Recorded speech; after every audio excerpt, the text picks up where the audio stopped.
Boa noite, igreja. Que a paz e a graça do nosso Senhor Jesus estejam com todos.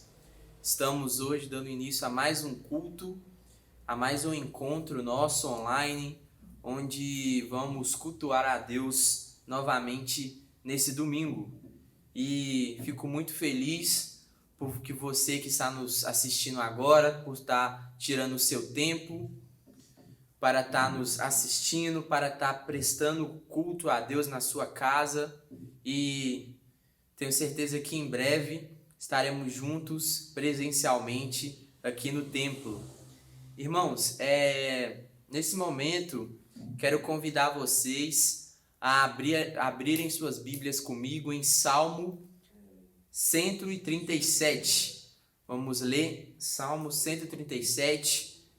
Introduzindo aqui para vocês, esse salmo é um salmo imprecatório, ou seja, é um salmo que o salmista ele pede para que Deus ele faça justiça, né?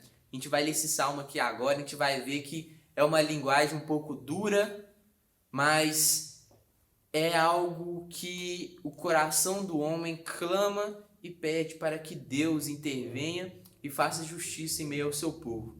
Então leremos Salmo 137. Esse salmo imprecatório muito famoso entre nós. Vamos lá?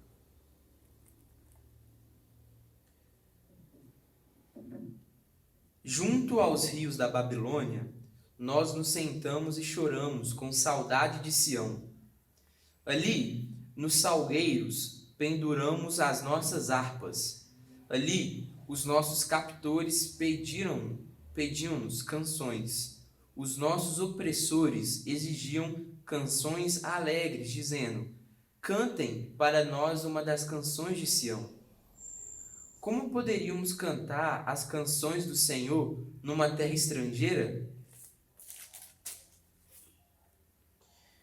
Que a minha mão direita define, ó Jerusalém, se eu me esquecer de ti. Que a língua se me grude ao céu da boca, se eu não me lembrar de ti e não considerar Jerusalém a minha maior alegria. Lembra-te, Senhor, dos edomitas e do que fizeram quando Jerusalém foi destruída, pois gritavam: arrasem-na, arrasem-na até os alicerces. Ó cidade de Babilônia, destinada à destruição, feliz aquele que lhe retribuir o mal que você nos fez.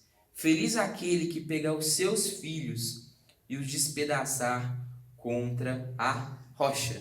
Irmãos, esse aqui é um salmo imprecatório, como disse para vocês. É um salmo onde que os peregrinos ali de Israel, porque a gente tem que lembrar o seguinte, esse salmo, ele é naquele momento histórico em que Israel é invadida pelos babilônicos. Os babilônicos, eles arrasam Israel e eles levam cativos várias e várias pessoas ali de Israel para a Babilônia. E parece que aqui essas pessoas, né, de Israel, eles estão ali na viagem, numa peregrinação até a Babilônia. E é por isso que vai falar no versículo 1 que junto aos rios da Babilônia nós nos sentamos e choramos com saudade de Sião. Ou seja, eles estão ali longe de casa e a tristeza profunda no seu coração devido à invasão babilônica, à destruição babilônica e também ao cativeiro babilônico. Então, parece que ele tinha levitas, né? Pessoas ali responsáveis pelas músicas também. E fala que eles, aí no versículo 2 vai falar, olha, ali nos salgueiros penduramos as nossas harpas. Ou seja, ele é um sinal de tristeza, porque eles não tinham mais forças para cantar, para louvar e entoar cânticos a Deus. E ali os babilônicos também, eles zombam deles, né? No versículo 3 fala: ali os nossos captores pediam-nos canções, os nossos opressores exigiam canções alegres, dizendo: cantem para nós uma das canções de Sião. Ou seja, os babilônicos ainda zombavam da tristeza deles, da angústia deles. Fala para cantar, né, aquelas canções de Sião. Sião ali também se referia a Jerusalém. E eles não conseguiam, estavam totalmente deprimidos e tristes com a situação. Então no versículo 4 vai falar como poderíamos cantar as canções do Senhor numa terra estrangeira. E vai falar também que a minha mão direita define, ó Jerusalém, se eu me esquecer de ti. Que a língua se me grude ao céu da boca, se eu não me lembrar de ti. E não considerar Jerusalém a minha maior alegria. Mas, irmãos, é interessante por quê? Porque as mesmas pessoas que falam isso, que a minha mão define se eu não me lembrar de Jerusalém, eram as mesmas pessoas que, quando os profetas advertiam da sua desobediência, da sua idolatria, do seu esquecimento de Deus, não faziam nada. E agora, no meio de toda essa angústia, fala, ó Senhor, que minha mão define se eu me esquecer de Jerusalém. E o versículo e o salmo vai continuar falando assim: lembra-te, Senhor, dos edomitas e do que fizeram quando Jerusalém foi destruída, pois gritavam: arrasem-na, arrasem-na até os alicerces. Lembrando que os edomitas eram os parentes assim de Israel, né? Eram como se fossem primos. E esse povo, quando a Babilônia invadiu Israel, também fez questão de saquear a cidade, né? Pegar o que restou. Então, ou seja, havia também um sentimento de tristeza, de indignação perante Edom. E o salmo vai terminar dizendo: ó cidade de Babilônia, destinada à destruição, feliz aquela que lhe retribui o mal que você nos fez, feliz aquele que pegar os seus filhos e os despedaçar contra a rocha. É uma linguagem um pouco dura, né? Como isso pode estar no salmo? Como o versículo 9 do Salmo 137 pode estar na Bíblia falando assim: feliz aquele que pegar os seus filhos e os despedaçar contra a rocha? Como isso pode ser lido na igreja? Como isso pode ser pregado? Mas na verdade aqui é um salmo imprecatório, como eu disse a vocês. É um salmo que clama e pede de justiça a Deus. Pede para que Deus retribua, né, todo aquele mal com a justiça soberana de Deus. Os babilônicos devastaram Israel. Os babilônicos, eles pegaram os filhos dos israelitas e fizeram exatamente isso. Pegaram eles e jogaram contra a rocha, né? Várias e várias crianças mortas de uma maneira horrível. Um verdadeiro genocídio naquela nação. Muitas pessoas mortas, esfoladas, umas mortes cruéis. A Babilônia devastou Israel. E um sentimento de indignação, de angústia, de tristeza, de justiça estava naquele coração daqueles israelitas. Irmãos, é isso que o Salmo 7, versículo 9 vai falar. Ele vai dizer o seguinte: Deus justo, que sonda as mentes e os corações, dá fim à maldade dos ímpios e ao justo dá segurança. Irmãos, nesse salmo, o povo de Israel, eles pedem a intervenção daquele que é todo-poderoso e soberano para fazer, que é Deus. Deus é um Deus justo. Deus é um Deus justo. A Bíblia já fala que no último dia, né, ele vai julgar as pessoas, as nações, pelos seus pecados. Deus é um Deus que pode retribuir com justiça. O Salmo 7, versículo 9 vai falar: Deus justo, que sonda as mentes e os corações, e ao justo dá segurança e dá fim à maldade dos ímpios. Só Deus pode fazer isso. A gente tem que crer que Deus é justo e nos apegar a Ele, porque Deus, Ele cuida do justo e Deus, Ele pune o ímpio. Toda vez que nós passamos por situações de injustiça, toda vez que passamos por situação de opressão, que clamamos a Deus, que oremos a Deus, que pedimos a Deus. Lembrando que essa semana passamos uma semana difícil e conturbada devido a algumas coisas que aconteceram no nosso bairro, que chegou a ter um toque de recolher. A gente vê isso, né? Um pouco de injustiça, o mal acontecendo, mas que possamos nos apegar e nos achegar a Deus, porque Deus é um Deus justo, que dá fim à maldade do ímpio e protege e cuida do justo. Que nos apeguemos a Deus e a Cristo, que nos purifica de todos os nossos pecados, que nos faz justos. Essa a mensagem que eu queria deixar para a igreja nesse começo de culto. Amém? Pai, muito obrigado por esse momento que estamos aqui. Muito obrigado, Deus, porque o Senhor é um Deus bom, é um Deus que manifesta o seu amor, Deus, mas também é um Deus que manifesta a sua justiça. Ó Deus, por mais que estamos num mundo, Pai, completamente governado, Deus, pelo mal, pelo pecado e também, Deus, pelo poder de Satanás, nós cremos que o Teu reino já se inaugurou, que o Senhor, Deus, é um Deus que vai, Pai, voltar. Cristo vai voltar e vai fazer tudo novo, e nós vamos viver, ó Pai, um reino de justiça, de retidão, de amor, de igualdade, de paz, de equidade. Nós vamos viver esse reino, ó Pai. Por mais que o mundo ele esteja cheio do mal, que possamos confiar em Ti, confiar naquele que cuida do justo e pune o mal.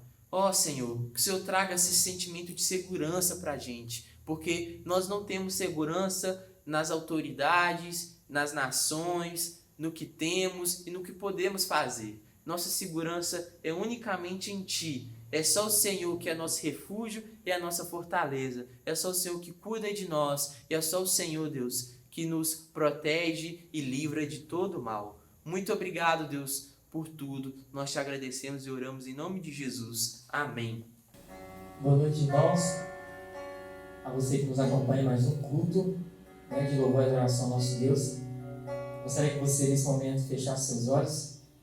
A gente vamos falar com Deus, agradecer ao Senhor por esse momento que Ele está nos dando de poder louvar mais uma vez e agradecer o nome dEle. Amém? Vamos orar, irmãos. Pai, muito obrigado, Senhor, por estarmos aqui mais uma vez na Tua presença, reunidos, Deus, como a Tua igreja. Sabemos, Deus, que nós não estamos reunidos em corpo físico, como um corpo físico, família, Deus, reunidos, mas sabemos que o Senhor é um Deus distante, mas também é um Deus de perto, Pai. O Senhor vem nos ajudar, Senhor, cada dia a permanecermos, Deus, na Tua presença, podendo cultuar ao Senhor, independente do lugar que estivermos, Deus. Que o Senhor venha cada dia colocar em nosso coração qual o desejo de poder Te louvar, Deus, de poder celebrar o Teu nome, Pai. Muito obrigado por esse momento. Nos ajude, Senhor, a Te adorar com todo o nosso coração, com todo o nosso ser. E como diz a Tua palavra, Deus, que nós venhamos Te adorar, Senhor, em espírito e em verdade, Pai. Muito obrigado por esse momento. É a nossa oração que fazemos no nome de Jesus. Amém.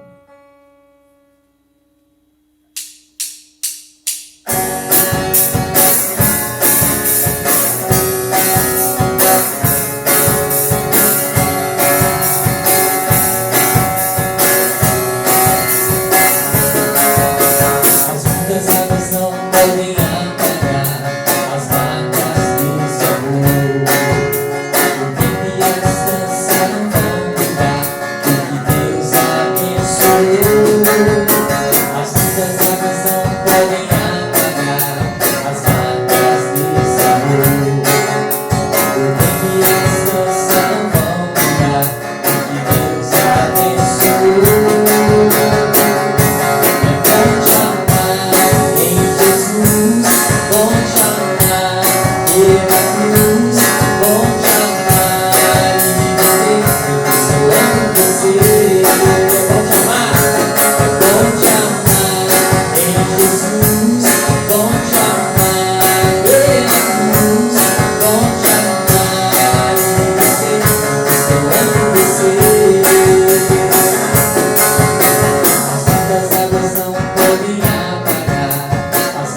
Obrigado, Senhor, por esse momento de louvor e adoração ao teu nome.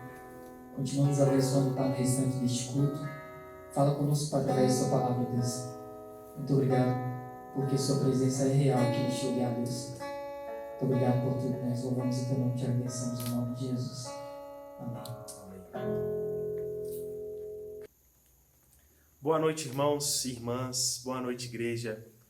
Muito bom nós podermos estar aqui nessa noite, poder cantar louvores tão maravilhosos. E agora a gente ter essa oportunidade de poder ler a palavra e aprender com a palavra do Senhor.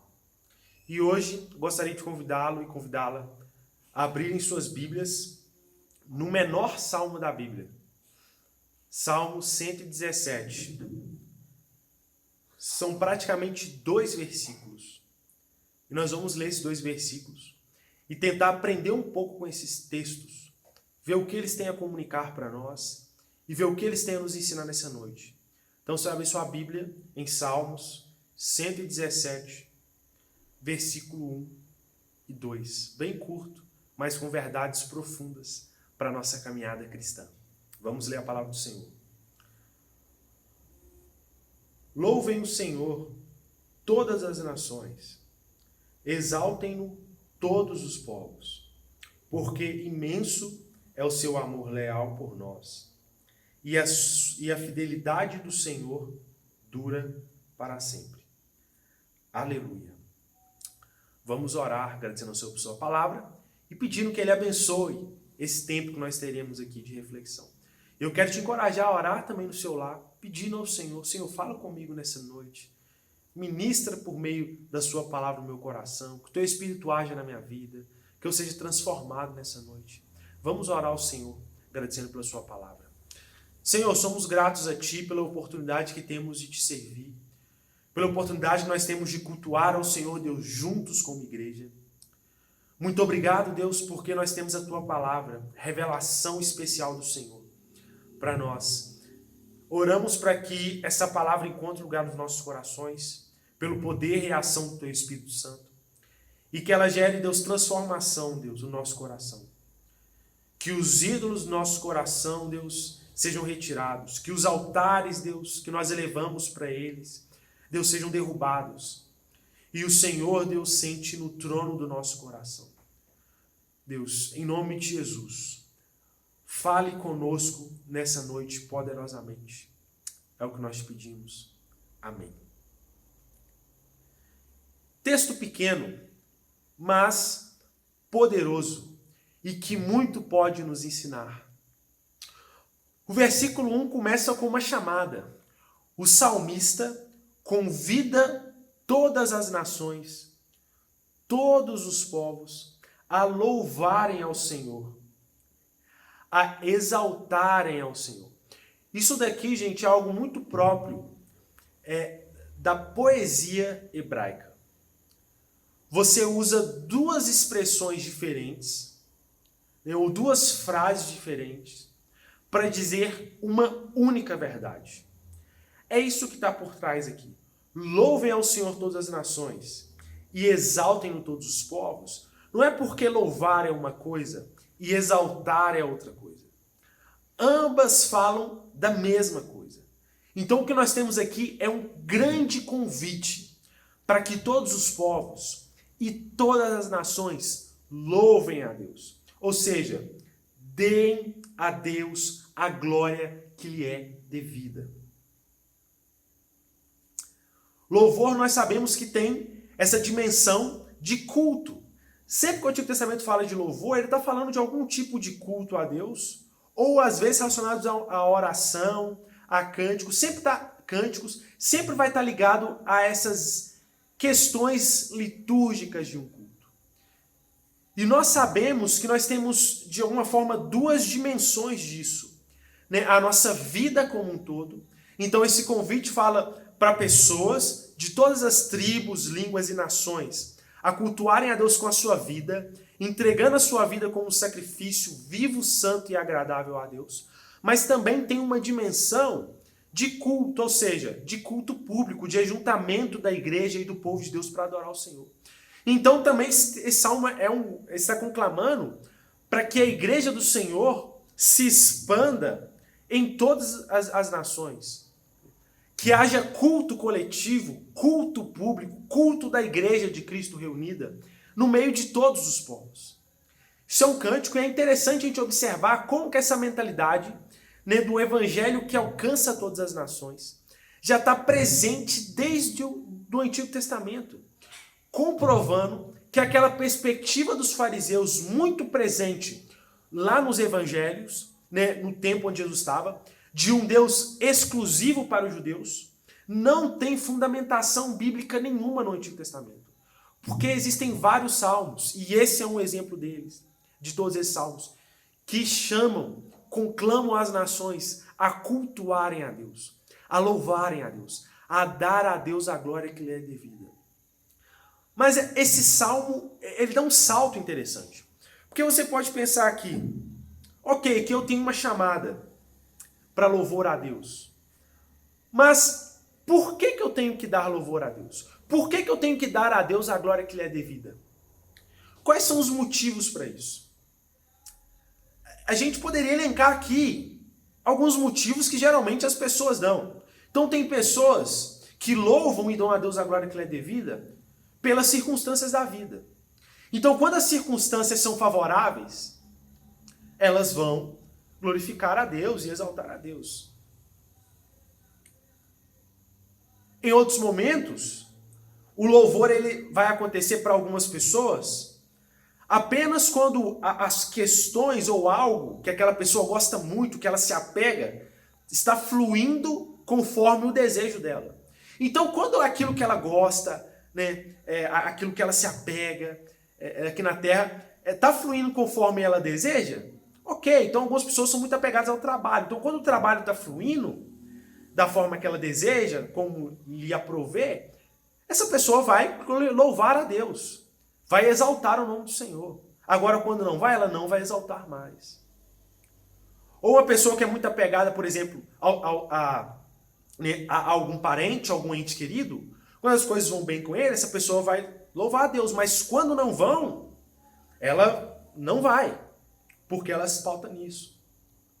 Outras pessoas louvam a Deus diante de atos sobrenaturais vividos. Ou seja, quando ela vê algo sobrenatural acontecer, seja uma cura, um milagre, alguma coisa assim que nos encanta os olhos, aí sim, ela vai louvar a Deus, exaltar ao Senhor. Mas quando ela não vê, ela cai numa mornidão. Não tem mais louvor, não tem mais vida como culto, não tem mais nada.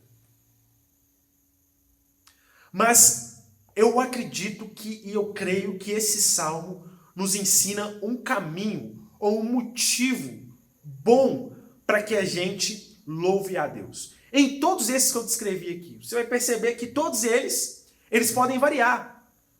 Pensando nas circunstâncias. Se as circunstâncias não forem da forma favoráveis a você então não vai louvar, se é isso que fundamenta o seu louvor a Deus e você exaltar o nome do Senhor. Se aquilo que você apega não estiver fluindo bem, de alguma forma você não vai mais louvar ao Senhor. Se não tiver atos sobrenaturais, se faltar, se você ora no seu quarto e não sente nada, se você não vê mais nada que te encha os olhos a partir dessa perspectiva sobrenatural, você também não vai louvar. Agora, de que maneira a gente pode manter a nossa adoração, manter o nosso louvor a Deus, continuar dando a glória a Deus que lhe é devida, independentemente das circunstâncias, independentemente das coisas que estão acontecendo ou que não estão acontecendo? Existe uma forma, que é o que o salmista apresenta para nós no versículo 2. Olhando para o próprio Deus e seus atributos. Você vê que no versículo 2 há uma ênfase em dois atributos de Deus. O primeiro é o que na minha tradução aqui aparece como amor leal, a gente vai falar um pouquinho sobre isso depois.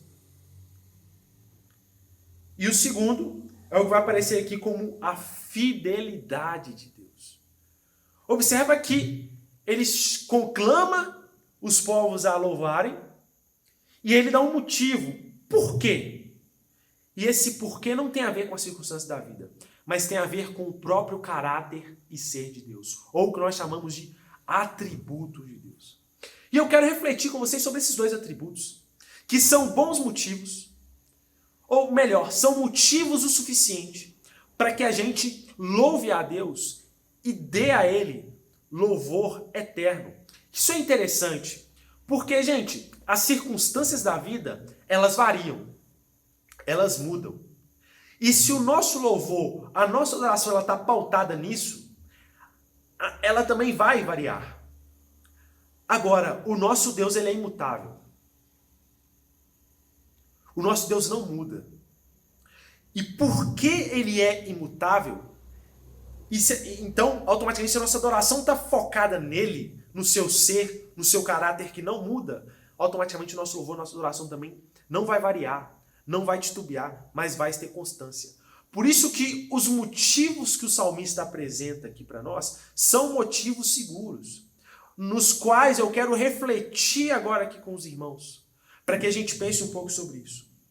Primeiro, bom motivo para que você mantenha a sua adoração, o seu culto, e você dê a Deus a glória que lhe é devida. Por causa do seu amor, cheio de misericórdia e graça. Você vai observar que no versículo 2 do Salmo 117 vai dizer assim, na minha tradução, porque imenso é o seu amor leal por nós. Ou numa outra tradução, pode estar assim, porque a sua benignidade é grande para conosco.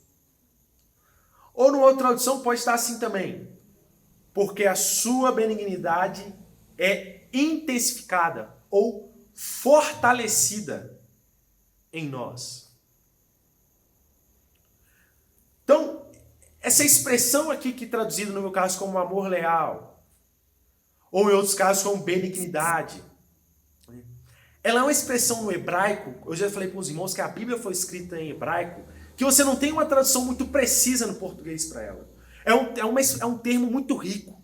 E eu quero tentar expressar isso para vocês. Por isso que você vai ver, por exemplo, que traduções aparecem misericórdia ao invés de amor, ou ao invés de benignidade.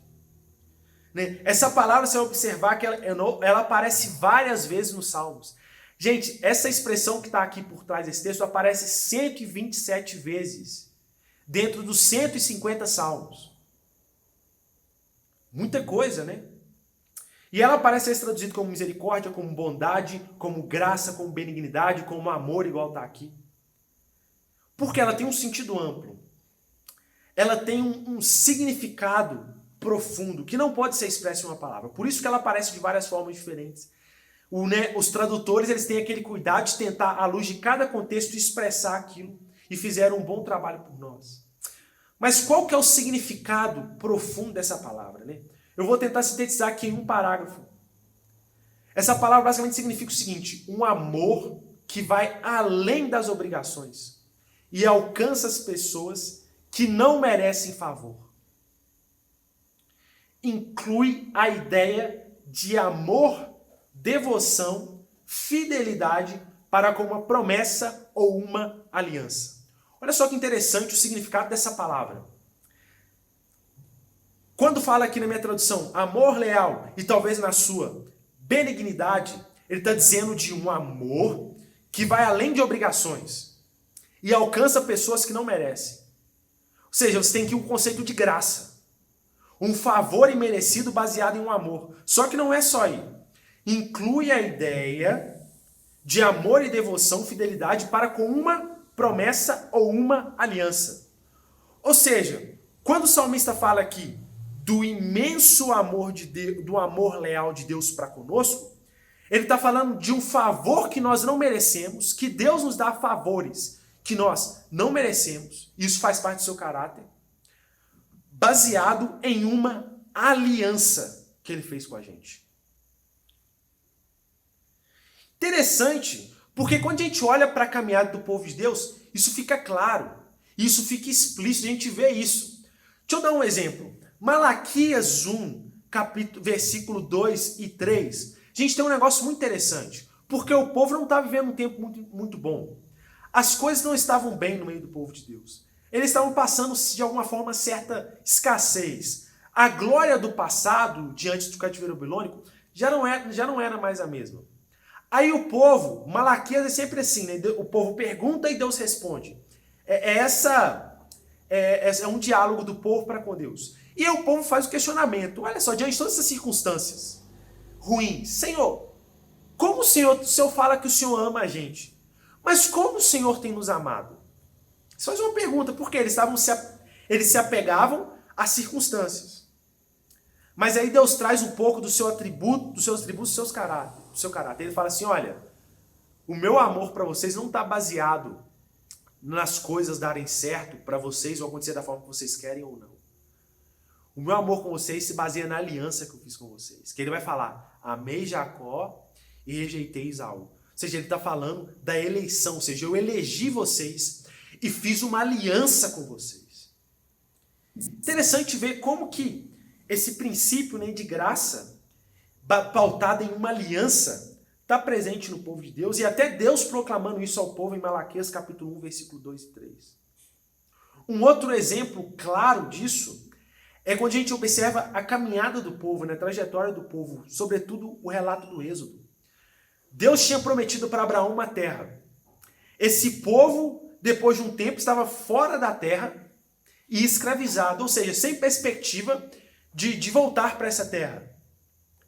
O que Deus faz? O que Deus faz? Pautado na aliança e na graça, independente do merecimento do povo, a gente vai ver que, de alguma forma, baseado no mérito, aquilo não valeria, porque logo em seguida o povo no deserto já começa a murmurar logo após sair. Então não foi algo baseado no merecimento, ou seja, sem merecer, Deus mantém intacta a aliança feita lá com Abraão, que vai desembocar no povo de Deus, e faz aqueles atos gloriosos no meio do Egito e liberta o povo do Egito, né, que é marcado pela abertura do Mar Vermelho. É Deus mantendo a sua graça baseado numa aliança. Isso faz parte do caráter de Deus. A gente observa, por exemplo, nos profetas, né, os irmãos que participaram da nossa escola bíblica, que nós estudamos todos os profetas menores, vai ficar muito claro aqui. O que nós temos basicamente em todos os profetas menores? Você tem Deus trazendo um juízo para o povo, já profetizando o cativeiro, porque eles desobedeceram ao Senhor. Mas ao mesmo tempo que você tem o juízo, logo em seguida você tem o quê? A promessa de restauração. Ou seja, Deus mantendo intacta a sua aliança, dizendo assim, olha, vocês vão passar por um período de juízo, mas a minha aliança com vocês continua. Vocês não merecem, mas eu vou restaurar vocês, mesmo diante do juízo. É o caráter de Deus sendo expresso por meio do seu povo, né, no meio do povo de Deus.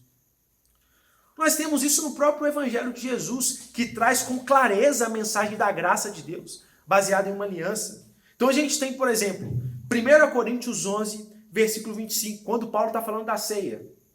E olha só o que Paulo fala, né, descrevendo uma palavra de Jesus. Daquela mesma forma, depois da ceia, ele tomou o cálice e disse, este cálice é a nova aliança no meu sangue. Façam isso sempre que beberem em memória de mim. Olha que interessante também esse exemplo. Porque Jesus fala de uma nova aliança. E aqui é interessante porque, gente, eu já falei algumas vezes aqui, mas o Novo Testamento foi escrito em grego. E no grego existem duas palavras para novo. Uma palavra é a palavra neos. Neos significa novo a partir do nada, ou seja, eu criei algo a partir do nada. E a outra palavra é a palavra kainos, que é o quê? Está ligado a novo a partir do velho. É como se você pegasse uma cadeira velha na sua casa e deixasse a nova, ou seja, restaurasse ela. Ela é nova, ela está nova, mas foi o novo a partir de algo que é velho, que é algo que já existe. E é isso que acontece aqui nesse texto. A palavra que está aqui de nova aliança é kainos, né? Novo a partir do que já existe. Ou seja, Jesus fala que agora nele nós temos uma nova aliança, ou seja, uma aliança que foi restaurada. Então a gente vê até na nossa vida, assim como a gente viu no povo, a gente vê na nossa vida Deus sempre restaurando essa aliança que ele tem com a gente, mesmo diante de nosso pecado. Uma nova aliança que nós experimentamos e que nós sempre lembramos na ceia do Senhor. Gálatas, capítulo 3, versículo 6. Paulo retomando o fato da promessa feita a Abraão lá em Gênesis, capítulo 12. Olha só, considerem o exemplo de Abraão. Ele creu em Deus e isso lhe foi creditado como justiça. Estejam certos, portanto, de que os que são da fé, estes é que são filhos de Abraão. Ou seja, eles estão falando o seguinte, aquilo que foi prometido lá em Abraão, os verdadeiros filhos dele, a grande nação que seria feita por meio dele, não é só étnica, não é só um povo, mas são aqueles que creem em Deus pela fé. Nós. E ele continua dizendo no versículo 8 do capítulo 3 de Gálatas, prevendo a Escritura que Deus justificaria pela fé os gentios. Anunciou primeiro as boas novas a Abraão. Por meio de você, citando o texto de Gênesis, todas as nações serão abençoadas. Ou seja, Deus fez uma aliança com Abraão no ano passado. E não baseada no merecimento. Mas Deus fez um pacto com ele de graça. Por meio de vocês, todas as nações serão abençoadas. E o que a gente vê hoje? Pessoas de todos os povos, não só mais limitado a um povo e a descendência étnica dele, mas agora filhos da fé de Abraão. Nós somos isso, gente. Nós não somos israelitas. Nós somos o Israel espiritual de Deus. Nós somos os filhos espirituais de Abraão. No sentido de que pela fé nós admitimos. E é aquela bênção que foi prometida, ou seja, por meio da semente dele todas as nações serão abençoadas. Paulo diz aqui que é a justificação em Cristo Jesus. Ou seja, uma promessa feita há cerca de 4.500 anos atrás. Ela vem se cumprindo. Porque, gente, Deus é um Deus gracioso que cumpre suas alianças. Isso é o caráter de Deus. Gente, isso não seria motivo suficiente para a gente louvar a Deus? Um Deus que cumpre alianças, um Deus que é gracioso para conosco. Imagina só, a gente viu casos aqui na Vila Pinho essa semana de dar um pouco de medo. Mas, gente, a Vila Pinho poderia virar um caos a partir de hoje. Virar um caos mesmo, um caos. Nós ainda teríamos motivos o suficiente para louvar a Deus. Por quê? Porque a sua graça é grande, é leal. Deus é um Deus de alianças e não quebra as suas alianças. Por que a gente precisa disso? Por que a gente precisa de um Deus gracioso que faz alianças com o seu povo? Primeiro, porque o nosso pecado nos faz merecer o oposto do que Deus nos concede. Primeiro motivo. Então a gente... ver um Deus gracioso que mantém suas alianças, que faz alianças com a gente, fantástico. Observa, interessante isso, né? Não é nós que fazemos aliança com Deus, é Deus que faz aliança com a gente. Por quê? Como Ele faz, Ele que sustenta. Então, gente, pensando no nosso pecado, a gente precisa disso. Quando a gente tem nosso estado de pecaminosidade, isso nos leva a louvar a Deus. Segundo, porque a nossa fraqueza não pode nos proporcionar um benefício desse tamanho. Nós nunca conseguiríamos sustentar uma aliança, como eu disse. Então, saber um Deus gracioso que faz aliança com a gente, diante da nossa fraqueza, isso tem que gerar louvor na gente. De alguma forma. O grande exemplo disso é a história do jovem rico, está lá em Lucas. O jovem rico chega para fazer um diálogo com Jesus, Jesus fala, mestre, como tem que fazer para alcançar a vida eterna? Jesus fala, você acha que você pode alcançar a vida eterna fazendo algo? Muito tranquilo. Ama a Deus, né? Busca a Deus toda sua alma, força, entendimento. Ama o seu próximo. Não adultera. Né? Não cobice. Cumpre os mandamentos. E aquele jovem acha que não. Não reconhecia a fraqueza. Né? Não. Mestre, tudo isso eu já faço. Aí Jesus mostra para ele que ele não fazia. Então tá bom, você ama o seu próximo como você mesmo, você é rico, então pega seus bens e dá para os pobres. Aquele jovem sai triste. E aí os discípulos, para mim a parte o maior ganho desse texto é o diálogo depois com os discípulos. Jesus vira para os discípulos e fala, olha, é mais fácil, é mais difícil um rico entrar no reino do céu do que um camelo passar por uma agulha. Acho que eu falei certo. E os discípulos entendem isso. Eles perguntam assim, mestre, então é impossível para os homens alcançarem a salvação. Aí Jesus fala, de fato, mas para Deus nada é impossível. O que Jesus está ensinando para a gente é esse sentimento de fraqueza. Para a gente é impossível. Mas para Deus é possível. Por quê? Por causa do seu caráter. E esse salmo expressa isso. Graça de Deus baseada na aliança que Ele fez com a gente. Então, gente, temos motivos o suficiente para louvar a Deus. E por último, um bom motivo também é porque os nossos temores só podem ser removidos assim. seja, entendendo a graça, entendendo que é Deus que faz aliança com a gente passa a ter segurança, a gente não precisa mais ter medo. Medo do inferno, medo de condenação, medo das coisas desse mundo. Pelo contrário, nossos temores têm que cair diante de uma verdade tão gloriosa, e agora a gente louva a Deus por causa disso. Isso é o primeiro atributo, né, o primeiro aspecto do caráter de Deus que o Salmo apresenta. Mas tem um segundo, que ele apresenta na continuidade do texto, que é quando ele fala do amor leal de Deus, mas ele também fala a fidelidade, ou em umas traduções, verdade do Senhor dura para sempre. Ele termina falando um aleluia, em que é mais um dito de louvor a Deus. Porque a sua benignidade é grande para conosco e a verdade do Senhor dura para sempre. Fidelidade ou verdade? As duas palavras, elas caminham juntas. O significado fundamental da expressão hebraica que está por trás aqui é certeza e firmeza. Inclui a ideia de confiabilidade. Ou seja, esse texto está falando de que Deus, ele é confiável, que Deus é fiel, que Deus é a verdade. E a verdade, ela não é mentira, ou ela é verdade ou ela não é. Ou seja, é confiável, é fiel, não falha. E é interessante ver como que esse segundo atributo complementa o primeiro. Porque você poderia virar para mim e falar assim, ok, Lucas, está no caráter de Deus, que Deus é gracioso, né? E manifesta essa graça, né? Fazendo alianças com a gente, ok. Mas e se ele quiser mudar isso?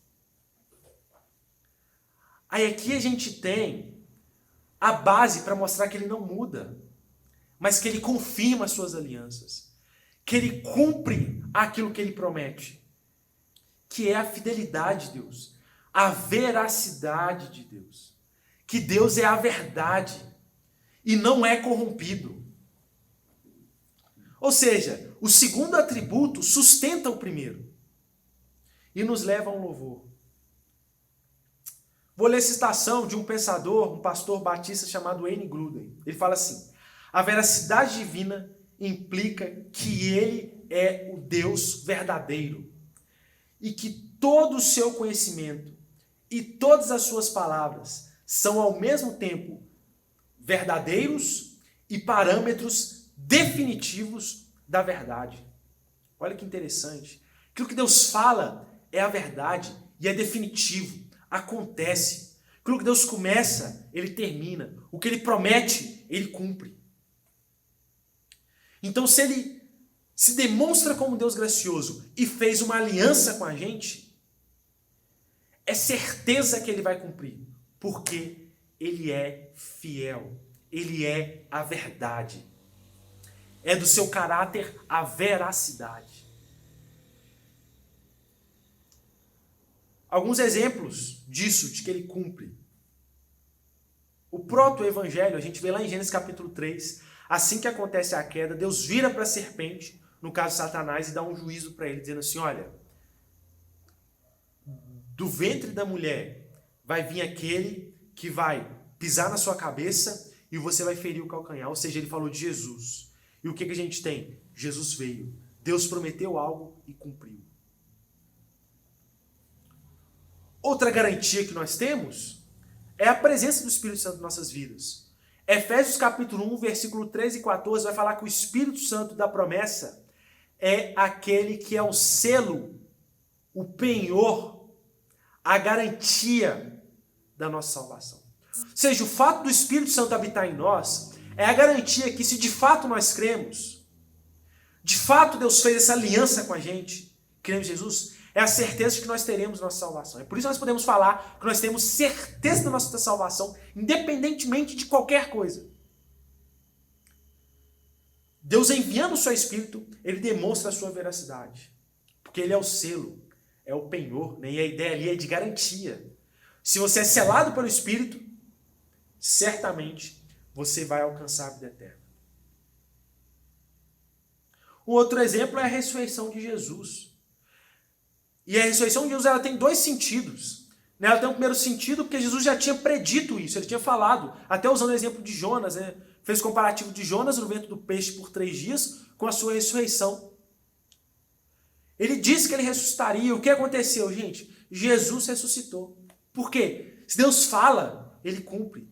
Se ele promete, ele cumpre, porque ele é fiel e verdadeiro. Mas também, de alguma forma, a ressurreição de Jesus aponta para uma promessa que nós temos, de que nós também ressuscitaremos um dia.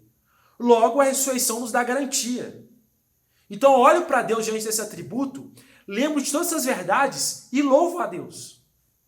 Glorifico o nome do Senhor. Dou a Deus a glória que lhe é devida, entregando minha vida como um sacrifício vivo, santo e agradável a Deus. Isso nos ensina muitas coisas.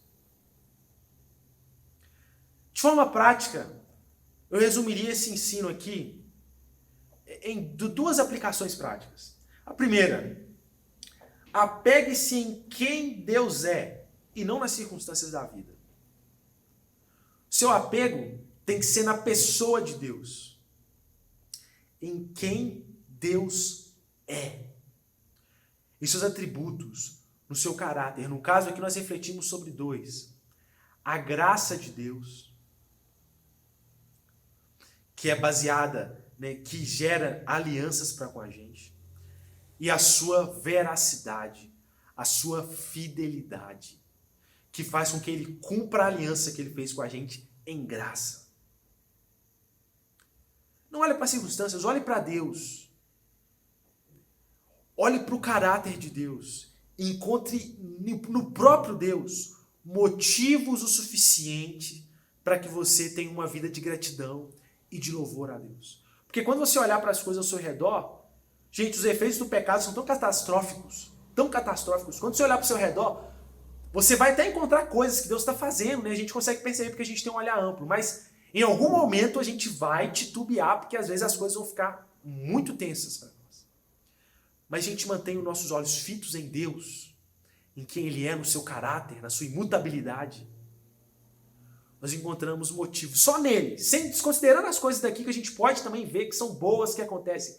Mas olhando só para Ele, nós encontramos motivo suficiente para ter uma vida de louvor a Deus. E a segunda aplicação, gente, ela é missionária.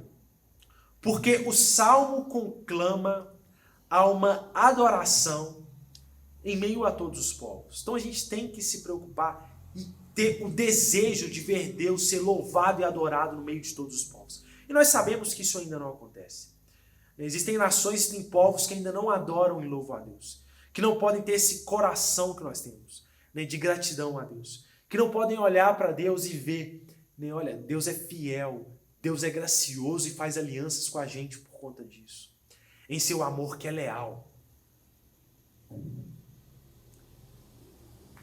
Então nós precisamos, mais uma vez eu digo, ter um envolvimento missionário, orar pelas nações não alcançadas, ter o desejo de ver Deus adorado nos povos onde Ele ainda não é, para que pessoas tenham esse privilégio que nós temos de ouvir uma palavra dessa e de poder ter um coração grato e de louvor a Deus. Então, irmãos, louvem ao Senhor, mas não busquem aqui, não busquem nesse aspecto horizontal motivos o suficiente para você louvar a Deus. Busque no próprio Deus, no vertical, no próprio Deus. Olhem para Deus, porque olhando para Deus, para os seus atributos e para o seu caráter, vocês encontrarão motivos o suficiente para poderem glorificarem e adorar o nome do Senhor. Que Deus abençoe sua palavra nos nossos corações. Vamos orar. Senhor, muito obrigado pela sua palavra. Deus, que é abençoadora para nós. Louvamos-te por tudo que o Senhor tem feito no nosso meio. Mas, Deus, queremos encontrar mais do que só o que o Senhor tem feito no nosso meio, Deus. Queremos encontrar motivo suficiente para louvar o Senhor, olhando para o Senhor, para quem o Senhor é, Deus, para os seus atributos, que foi o que o salmista fez aqui. Aqui ele elencou 2 atributos, Deus. A graça do Senhor, que faz com que você faça aliança conosco, mesmo nós sendo, Deus, fracos e pecadores. E a veracidade ou a fidelidade do Senhor, Deus. Ó Deus, que essas verdades sobre quem o Senhor é encham os nossos corações. E gerem louvor, gerem culto ao Senhor, Deus. É a oração que fazemos, em nome de Jesus. Amém. Deus abençoe sua vida. Você tem uma semana abençoada. Irmãos, estamos chegando agora ao fim do nosso culto. Quero agradecer a todos por mais uma vez estarem conosco em mais esse culto online. Quero deixar aqui alguns avisos para a igreja.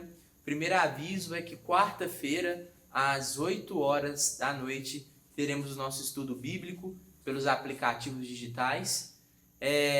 Também quero informá-los que no próximo domingo a nossa EBD ela já voltou, já está acontecendo. Então no próximo domingo, às 9 horas da manhã, tem EBD dos adultos e às 10h30 da manhã teremos a EBD dos jovens. Então a gente vai mandar as recomendações no grupo. Basta você confirmar sua presença, vir de máscara e assim estaremos juntos na EBD. Também quero informar vocês uma notícia muito importante. No próximo domingo também vamos retornar com o nosso primeiro culto presencial nesse tempo aí de pandemia.